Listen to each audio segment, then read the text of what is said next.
지난 편에서 우리는 을사늑약과 대한제국의 마지막 저항, 그리고 1910년 한일병합조약이 체결되는 비극적인 순간을 함께 살펴보았습니다. 그날, 조선왕조 519년의 역사는 공식적으로 막을 내렸고, 한반도는 일본 제국의 식민지로 편입되었습니다. 오늘 우리는 그 이후 10년, 일제가 총칼을 앞세워 조선을 지배한 무단통치 시대와 그 억압에 맞서 폭발한 1919년 3.1운동의 역사를 이야기합니다. 1910년 9월, 일본은 기존의 통감부를 폐지하고 경복궁 바로 앞에 조선총독부를 설치했습니다.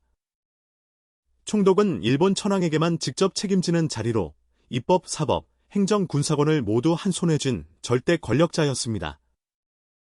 초대 총독으로 부임한 데라우치 마사타케는 조선인은 일본 법률에 복종하든가 아니면 죽든가 둘 중 하나라는 말을 남겼다고 전해집니다. 이 말 한마디가 1910년대 무단통치의 본질을 압축합니다. 무단통치라는 이름 그대로 이 시기 일제는 법보다 무력을 앞세워 조선을 지배했습니다. 가장 상징적인 기구가 바로 헌병경찰 제도였습니다. 일반 치안을 담당해야 할 경찰의 역할을 군인인 헌병이 맡도록 한 이 제도는 세계 식민지 역사에서도 유례를 찾기 어려운 억압 시스템이었습니다. 헌병경찰은 독립운동가를 체포하고 고문하는 것은 물론 위생 세금 업무까지 담당하며 조선인의 생활 전반을 감시했습니다. 특히 충격적인 것은 즉결 처분권이었습니다. 헌병경찰은 재판 없이도 조선인을 태형, 즉 회초리로 때리는 형벌에 처할 수 있었습니다. 1912년 제정된 조선태형령은 3개월 이하 징역에 해당하는 경범죄의 태형을 허용했는데 이 제도는 조선인에게만 적용되고 일본인에게는 적용되지 않았습니다. 같은 땅에서 두 개의 기준으로 운영되는 법 앞에 조선인은 매일 자신이 식민지 백성임을 몸으로 느껴야 했습니다. 헌병경찰의 수는 1910년 약 2,000명에서 1918년에는 무려 1만 5천 명 이상으로 폭발적으로 증가했습니다. 교사들도 예외가 아니었습니다. 학교 교사들이 제복을 입고 칼을 차고 수업하도록 강제된 것, 이것이 1910년대 조선 교육의 기묘한 현실이었습니다. 언론도 철저히 통제되었습니다. 대한매일신보를 비롯한 민족 언론은 강제로 폐간되거나 총독부 기관지로 전환되었고 조선어로 된 신문은 사실상 자취를 감추었습니다. 무단통치의 또 다른 축은 경제적 수탈이었습니다. 1910년부터 1918년까지 시행된 토지조사 사업은 그 대표적인 사례입니다. 표면적으로는 근대적 토지 소유권을 확립한다는 명분이었지만 실제 결과는 전혀 달랐습니다. 조선에서는 전통적으로 문서 대신 관습과 구전으로 토지 소유권을 인정받는 경우가 많았습니다. 총독부는 정해진 기간 내에 소유자가 직접 신고하지 않으면 해당 토지를 국유화한다는 방침을 세웠습니다. 신고 방법을 몰랐거나 기간을 놓쳤거나 서류를 갖추지 못한 수많은 농민들의 토지가 그렇게 총독부 소유가 되었습니다. 토지조사 사업이 끝났을 때 전체 조선 농지의 약 40%가 총독부와 일본인 소유로 넘어가 있었습니다.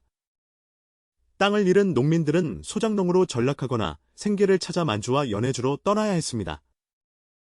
1910년에 공포된 회사령도 조선의 경제를 옥죄는 또 하나의 사슬이었습니다.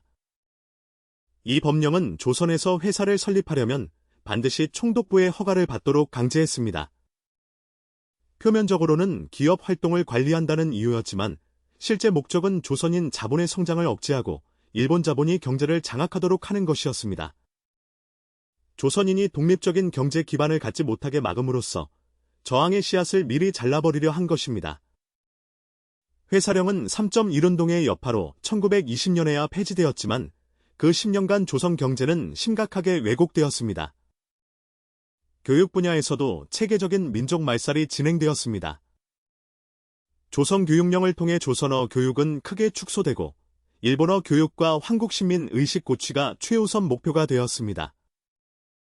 역사 교육에서도 조선의 역사와 문화는 열등하고 타율적이라는 식민사관이 체계적으로 심어졌습니다. 조선은 스스로 나라를 운영할 능력이 없다는 일제의 논리는 지배를 정당화하기 위한 치밀한 이데올로기 작전이었습니다. 이처럼 사방이 막힌 상황에서도 저항의 불꽃은 꺼지지 않았습니다. 그 상징적인 사건이 바로 백오인 사건입니다. 1911년 총독부는 데라우치 총독 암살 음모를 꾸몄다는 혐의로 애국계몽운동 단체 신민회 회원 600여 명을 체포했습니다. 그중 105인이 기소되었는데 조직적 고문과 허위 자백으로 조작된 이 사건은 신민회를 완전히 와해시키려는 목적이었습니다. 선교사들을 포함한 피의자들이 심한 고문을 받았다는 사실이 외부에 알려지면서 105인 사건은 일제 식민 지배의 잔혹성을 국제사회에 알리는 계기가 되었습니다. 안창호, 이승훈 등 민족 지도자들도 이 사건으로 투옥되거나 망명길에 올랐습니다. 하지만 일제가 민족운동의 불씨를 완전히 꺼뜨렸다고 착각하는 사이 보이지 않는 곳에서 새로운 저항이 자라고 있었습니다. 1910년대 내내 의병 잔당들은 만주와 연해주로 건너가 독립군으로 재편되었고 국내에서는 비밀결사 운동이 조용히 이어졌습니다. 그리고 1910년대 후반 세계의 지형이 바뀌기 시작했습니다. 1914년에 터진 제1차 세계대전은 1918년 연합국의 승리로 끝났습니다. 전쟁이 끝나며 파리강화회의가 열렸고 미국 대통령 우드로 윌슨이 제창한 민족자결주의가 세계를 뒤흔들었습니다. 각 민족이 스스로의 운명을 결정할 권리를 가진다는 이 원칙은 식민지 민족들에게 독립의 꿈을 불어넣었습니다. 물론 윌슨의 민족자결주의는 실제로는 패전국의 식민지에 주로 적용되는 한계를 지녔습니다. 승전국인 일본의 식민지 조선에는 직접 적용되지 않을 수도 있었지만 조선의 지식인들은 이 국제적 흐름을 놓치지 않았습니다. 미국에서 활동하던 이승만, 상하이의 독립운동가들, 그리고 국내의 지식인들이 각자의 자리에서 움직이기 시작했습니다. 가장 먼저 행동으로 나선 것은 일본에 유학 중이던 조선인 학생들이었습니다. 1919년 2월 8일 도쿄 한복판의 조선인가의 회관에서 역사적인 선언이 울려 퍼졌습니다. 600여 명의 유학생 대표들이 모인 자리에서 발표된 2.8 독립선언은 일제의 조선 지배가 불법임을 세계에 선포한 것이었습니다. 선언문을 기초한 이광수와 낭독을 주도한 최팔룡 등 주도자들은 즉시 일본 경찰에 체포되었지만 선언문은 이미 비밀리에 국내로 전달되었습니다. 2.8 독립선언은 국내의 종교계와 지식인들에게 강렬한 자극을 주었습니다. 손병희를 중심으로 한 천도교 측과 이승훈을 중심으로 한 기독교 측이 독립운동을 함께 추진하기로 비밀리에 합의했습니다. 불교계도 한용운을 통해 합류하면서 전통 종교 세계가 힘을 합치는 전례 없는 연대가 이루어졌습니다. 이들은 33명의 민족 대표를 선정하고 독립선언서 작성을 최남선에게 맡겼습니다. 최남선이 초안을 쓰고 한용운이 공약 3장을 추가한 독립선언서는 조선이 독립국임과 조선인이 자주민임을 천명하는 내용이었습니다. 선언서 2만 1천장이 비밀리에 인쇄되어 전국 각지로 배포될 준비를 마쳤습니다. 거사일은 처음에 3월 3일로 잡혔다가 고종 황제의 국장일인 3월 3일을 피해 3월 1일로 앞당겨졌습니다. 1919년 3월 1일 오후 2시 역사의 시계가 새로운 페이지를 펼쳤습니다. 서울 인사동의 태화관에서 민족 대표 33인 중 29명이 모여 조용히 독립선언서를 낭독하고 만세 삼창을 외쳤습니다. 바로 그 시각 탑골공원에서는 미리 모인 수천 명의 학생과 시민들이 독립선언서를 낭독하고 거리로 쏟아져 나왔습니다. 대한독립 만세! 외침이 서울 하늘을 가득 채웠습니다. 민족 대표들이 태화관을 선택한 것은 시위가 폭력적으로 변하는 것을 우려해 군중과 분리된 장소에서 평화적으로 선언하려 했기 때문입니다. 비폭력의 원칙은 3.1운동 전체를 관통하는 중요한 특징이었습니다. 그러나 비폭력으로 맨손을 든 군중 앞에 일제의 총칼은 가차 없었습니다. 3월 1일 하루에만 서울 곳곳에서 수십 건의 시위가 동시에 일어났고 일본 헌병경찰은 총을 쏘고 칼을 휘두르며 군중을 진압했습니다. 하지만 만세운동은 멈추지 않았습니다. 3월 초부터 중순까지 운동은 전국의 도시와 농촌으로 들불처럼 번져나갔습니다.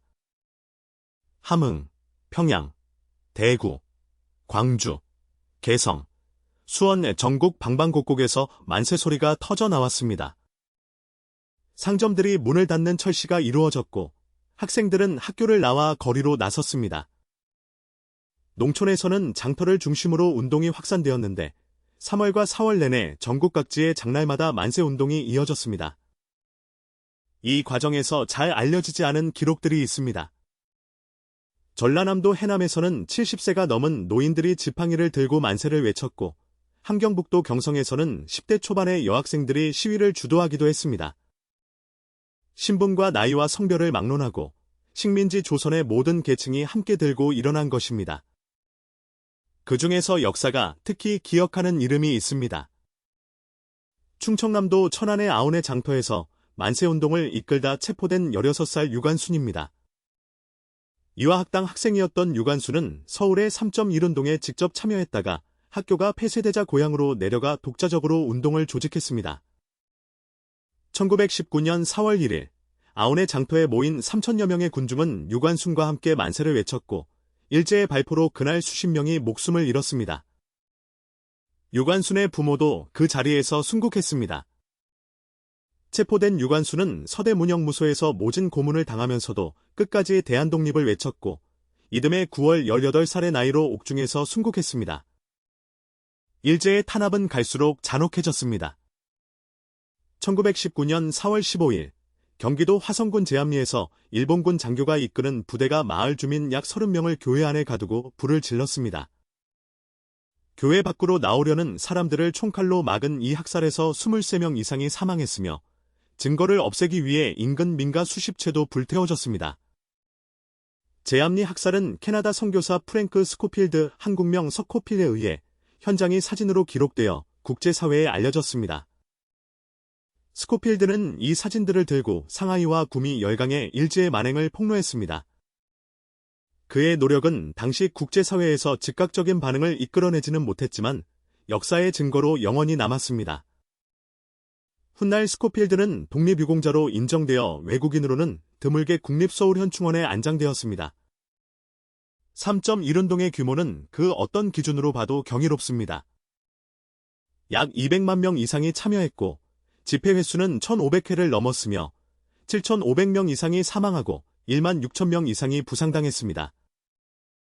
약 4만 7천 명이 체포되었으며 전국에서 교회, 학교, 민가 700여 채가 불태워졌습니다.